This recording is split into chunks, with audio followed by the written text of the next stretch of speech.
Well, more than 200 people have been killed in Iraq in less than a week as fears grow that the latest surge in violence has seen the country slide into civil war. Dana Chichikan looks at the Iraq war legacy and why the U.S. prefers glory to regrets. Major combat operations in Iraq have ended. In the Battle of Iraq, the United States and our allies have prevailed. President George W. Bush delivered the message on May 1, 2003, a declaration of success followed by years of bloody war. When Bush made that speech, I was in the military in public affairs. That was the stated mission, liberation and freedom for Iraqis.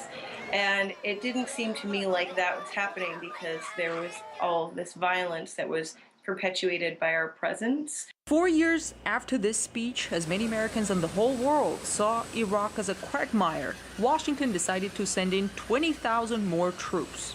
That surge cost the U.S. the lives of more than 1,000 soldiers and many billions of dollars of taxpayers' money.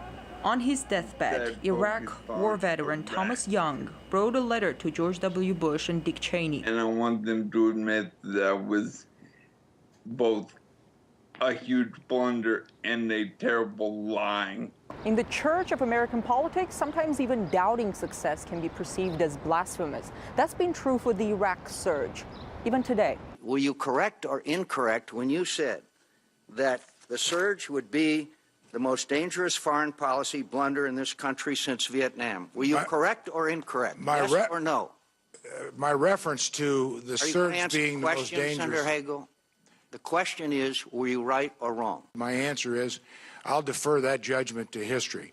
I think history has already made a judgment about the surge, sir, and you're on the wrong side of it. Chuck Hagel's reference to Vietnam was not uncalled for. Years into the Vietnam War, even as most Americans saw the involvement there as a mistake, thousands of U.S. troops continued to die because Washington didn't want to admit it. Someone has to die so that President Nixon won't be, and these are his words, the first president to lose a war. Supporters of President Bush say history will treat him more kindly regarding Iraq. But the history that is being lived by Iraqis today is one that has neither peace nor security in a country ripped apart by terror, sectarian violence, and fears of a looming civil war. In Washington, I'm Ganesh Chakya.